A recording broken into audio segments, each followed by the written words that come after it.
Jenna found Jeff to be unresponsive. Jeff never did the little things for Jenna. And Jenna disliked the sound Jeff made when he ate soup. Hello, everybody, and welcome to The Seventh Rule with Sirach Lofton. Hello.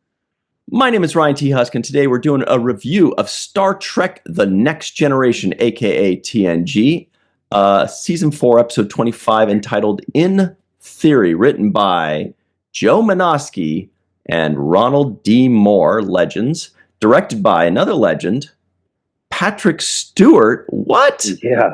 This is June 1st, 1991. Where were you? Oh, and everybody, by the way, special thanks to Tara Pollen and Michael Bazarewski for sponsoring this episode. Michael Bazarewski, or pronounced the Polish way, I believe would be Bazarewski. Tara Pollen and Michael Bazarewski, thank you very much for sponsoring this episode. We really appreciate you. What's up, Sirach? How you doing today? I'm doing great, in theory. All right. So first things first. Patrick Stewart I think this is his directorial debut. We just had one last week, right? Yeah, with David Livingston, right? Yeah. Wasn't it? Mm-hmm. Yeah. So, and these are heavy hitters. Patrick Stewart, I wonder how much more he went on to direct, because I don't know him as a director, essentially, Right. as much as I would know, let's say, Jonathan Frakes or even LeVar Burton. Well, he directed after this 5 episodes of Deep Space Nine. Right. No, No way. I couldn't even pull that way. No way. He's only done a total of 5 episodes of Next Generation, no other Star Trek, and one other show called Hollywood Update. That's it. So your instincts are correct. This was just him dipping his toes in, having fun, doing it for a few episodes, and then moving on. Yeah. Okay, well, kudos to him for getting in that director in training program that we were hearing about with Rick Berman.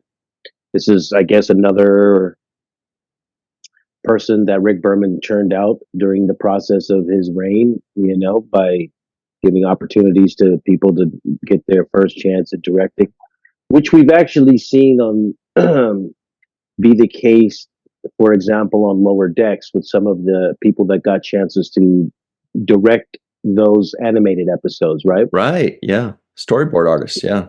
Yeah.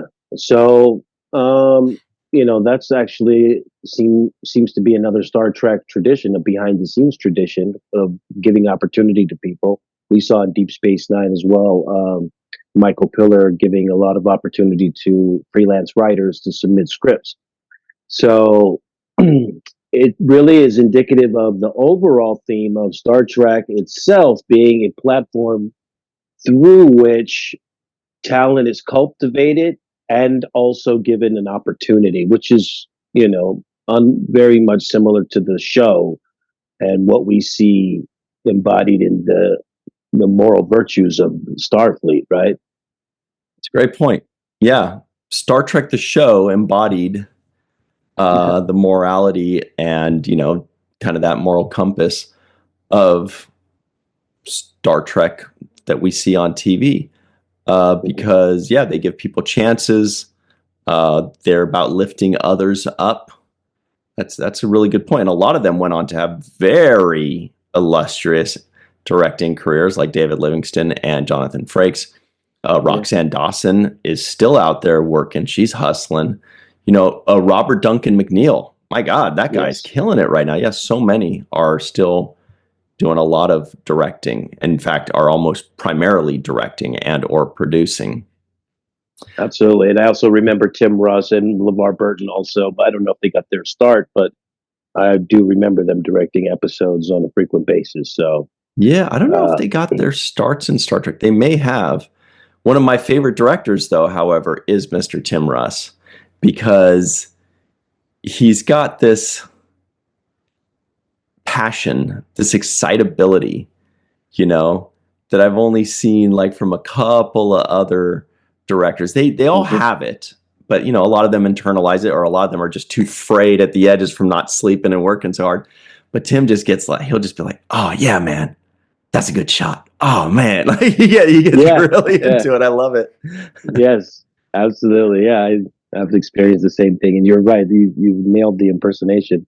It's that kind of feedback, live and right on the scene. So yeah, he's very enthusiastic, which is crazy because you're like, you have him mentally pegged as this Vulcan, right? And then he gets into this mode of really exciteness and emotion. And you're like, okay, all right, I see you. But back to this episode, there Yeah. wasn't anything particularly remarkable about what I saw as far as the shot selection. Seemed pretty standard. Just coverage and basic, get the shots done. Right. This is the kind of episode that I was thinking for David Livingston when we talked to him last week. I was like, this is the kind of, I don't want to call it like a training wheels episode, but Right. a safe one. A director can really, cut Mhm. their teeth on it. It's not too crazy. You don't have to like worry about crazy special effects and all these other things. Just it's pretty straightforward. You can test it out. You can get to know it. This is a perfect first episode for a directorial debut.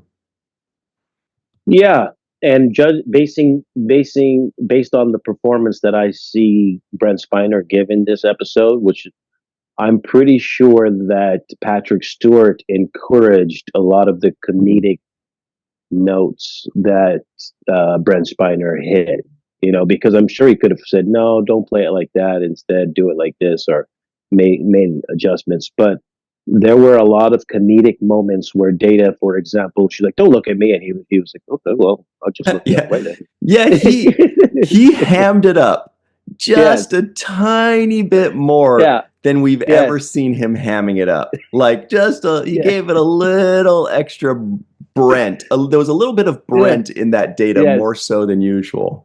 Yes. And that's why actually I thought this would be attributed to some kind of anomaly that was also paralleled with this Hmm. B story, right? So I thought perhaps that slight Brent infusion into Data would be explained by, because of the anomalies, certain people's behaviors would be accentuated and whatnot, and maybe even love in the air or whatnot, that kind of a explanation for, you know, the uncharacteristic love story of Data, right? So I thought there would be more to that, but it was actually really a love story. Like they were like really trying to do that, which was something I thought was great because we haven't seen Data involved romantically since Tasha. Mhm. And I like the follow up in his own personal life because I feel like he's only about Starfleet. Actually, he said he's only about Starfleet when she said to him, she's like, "Kiss me, Data. What were you thinking?" And he's like, well, in that particular moment, I was reconfiguring the warp field parameters." And I'm like, dude, this dude's like, he's the perfect employee you want, right? He's at he's at Yeah. the bar drinking, but he's actually doing the algorithms, and Yeah. you know what I And mean? thinking about feline supplement number 27 for Spot. But I did not remember this episode being so funny. I was Yeah, laughing me too. throughout because it Yeah. was so. I took this is the record for the most notes I've ever taken for an episode. I've never taken this many notes because there are just so many funny moments and lines that I just didn't want to miss. There were so many times Yeah.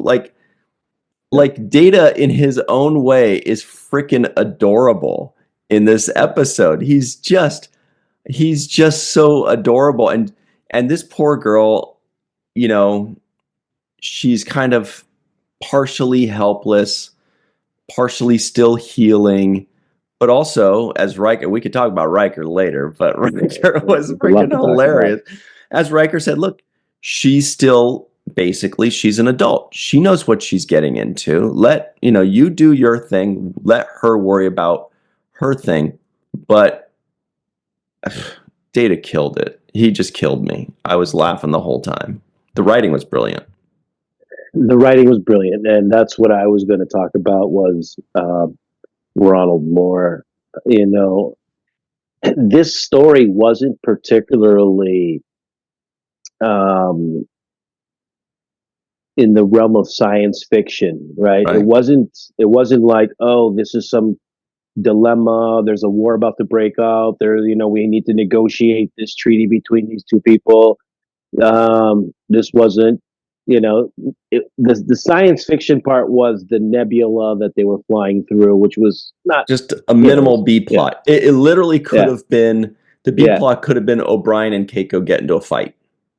Doesn't yeah, matter. It's anything. yeah, yeah. It was pretty irrelevant and uncircumstantial until the very end when the whole thing breaks down. But um, so it wasn't carried by that. It was actually carried by very good dialogue, which needs to be credited to Joe Manosky and Ronald Moore, Mm. who really laid out a story through the conversation.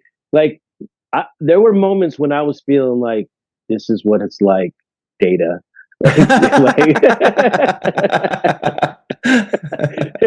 like you're damned if you do, and you're damned if you don't. There is, it's there's no right answer, um, and when Data had that moment where he realized, so you didn't want me to go back to painting, like you said, it's just like no, and that was the moment where it's like, yes, that's the way, that's an accurate portrayal of the communication gaps and differences between two people when they're involved in a relationship.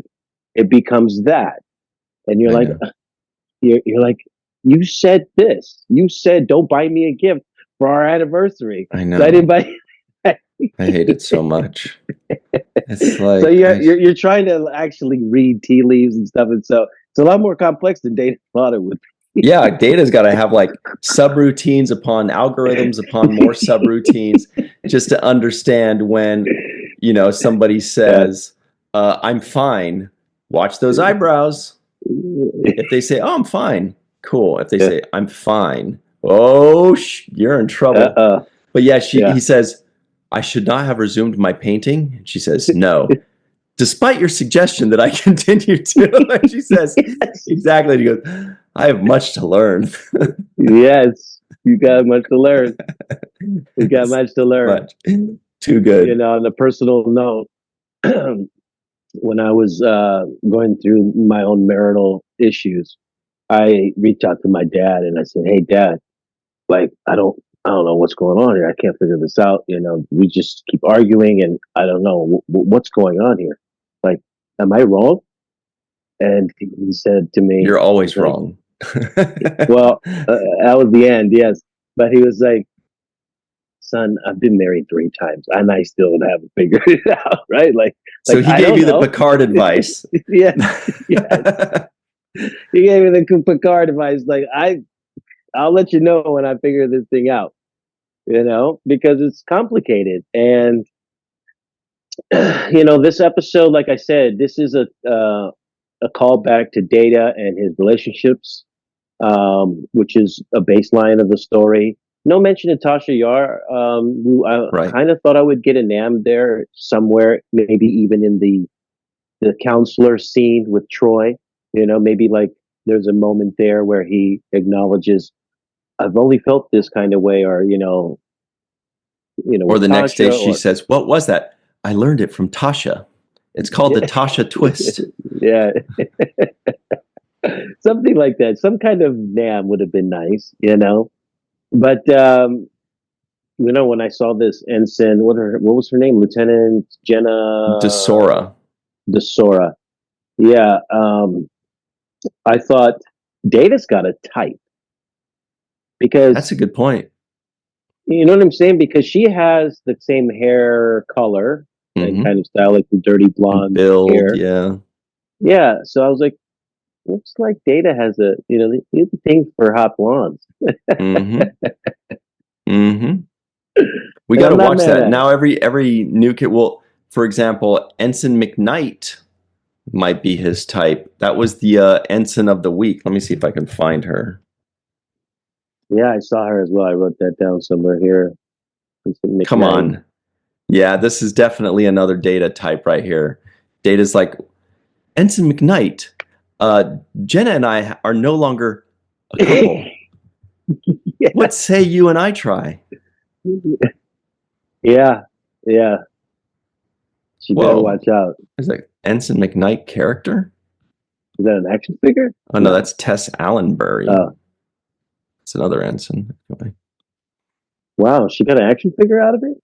Somebody else did. Ensign. Oh, no, yeah, it does say Ensign McKnight. Yeah, okay.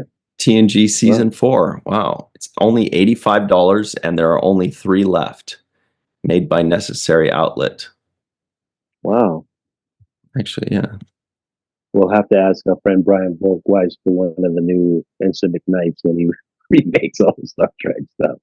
I know Brian McKnight, but anyway. Yeah, okay. But yeah, I love this. I love this episode. It kind of just went well, you know, and It's a great watch. it felt like a filler episode. Like I was cool with it. I was like, okay, this is nothing circumstantial is going to happen. Nothing major is happening. This is just like a filler episode. And really, what got me on the hook was I knew from the beginning that this was a train wreck waiting to happen. So I was sitting. I know, because yeah, they no bones about it. They made it very clear, like she just broke up. She's kind of messy because she keeps almost getting back with her ex, and she's like, Data, you know, I might get back with him, and he says, oh well, you've told me to tell you, you know, whatever he says, and Yeah, you don't like this and that and whatever. And then yeah, you see that they have this cute relationship where she looks to him for comfort, but yeah, she's kind of in a rocky period in her life. Yeah, it's a train wreck waiting to happen. yeah. She's emotionally vulnerable, and because Data is very logical and practical, and robotic in his responses, it felt it had the feeling for her of somebody who was kind, and she mentioned how kind and Patient. sweet he was, He's patient, very and patient. He doesn't yeah, take offense to anything. right, and he's present, which was another thing. He's like he's going to be there if he says he's going to be there, so he's reliable and Certainly not controlling or right. deceptive. Right. So there was a lot of things, and he engaged in a lot of that chit chat and was holding her accountable, which is like what another friend would do. Like, but you said, don't let you drink, and you trying to drink, and I'm not going to let you do it on my watch. It's kind of a level of accountability that a good friend does, right? It's like, hey, you asked me to not let you do this, or if I ever get in this situation, to tell me the truth. So here's the truth, and that's what good friends do. And so I felt like, yeah, Data was being a good friend in that moment in the beginning, in the opening of the scene. She was attracted to it because she's in a vulnerable state emotionally, and I was actually looking for the word rebound. Yeah, that's what it I was. Yeah. didn't hear it. I didn't hear it. I was looking for because obviously it's the 24th century, so they're not using those kind of terminology, I guess, anymore. But Not in this Star the Trek series. They don't use current well, right, vernacular, but right, right. But I was waiting. I was like, is this gonna? Are they going to address? I was waiting for Riker or somebody to say, "Bro, she right now you're perfect. You're catching a rebound." dude, the look on But Riker's face, man. yeah, we got it. That's a whole segment, so we have to like literally break and go into that because I have a whole section of notes for that. Yeah. Well, but before we do that though, there was a lot of, there is a conversation about that, like how she had the vulnerability there, and Yeah, 6 weeks, depending, some people 6 weeks is plenty of time. And for other people, they need a year. It's really just, it's kind of a personal thing of, how certain people react to certain things. She doesn't seem like she was ready to fully move on, but what he did was he provided the things that she thought she needed, and it kind of felt to me like, and I think this is what they're trying to convey, this was like a fantasy. She was playing house. he was providing the things that she thought she wanted in a mate, and she was convincing herself, oh my God, he's perfect. He tends to my need. He's attentive. He, can do whatever I want. He's calm and doesn't control me or manipulate me. He's honest. Just everything. But then she kind of grew up and realized, wait, there's no real future in this. It was like playing into a fantasy almost, right? Yeah, but he was also, he was being there for her in these kinds of moments, right? So Yeah. he's somebody that she was confiding in about her relationship with this Jeff guy in the beginning. So that opening conversation kind of established that there was dialogue prior to this in other moments when they were working together that she told him about this relationship, right? So this it's like we're picking up on their friendship. And so when he's there for her in that moment, then we get to the scene where there are playing instruments in the kind of Yeah. orchestra that they were performing for everybody. Um, and she felt unsure of herself and like, I was offbeat and I missed my notes and this. And he was like, no, no, no, I don't think anybody noticed those subtle nuances. And you did wonderful. And I think people really enjoyed it. He was he was uplifting and encouraging, and Yeah. you know what I mean. It's so funny. Yeah. He could have easily Throughout, said the opposite and said, "Actually, I was listening, and you were 10%, 10 decibels off." he's Or your theory is correct. You were off. In fact, this may be the worst you've done in 3 years by my calculations, or something like that. And she'd be like, "Oh yeah, God!" But like yeah, everything that Data said in this, you could translate into regular guy speak, and I kind of did that in my notes. Like, what did he say? She said my tempo was off. I ruined the coda, the phrasing, the breathing. And then he basically said, I mean, what he said was very verbose and data-like, but really what he said was, "Hey, we'll work it out together, but don't worry, the audience didn't notice anything. You were great." Right? That's the perfect answer. But he said it in his funny Data way, but in a way that it was close enough. That's what was so cute about it. We recognized it.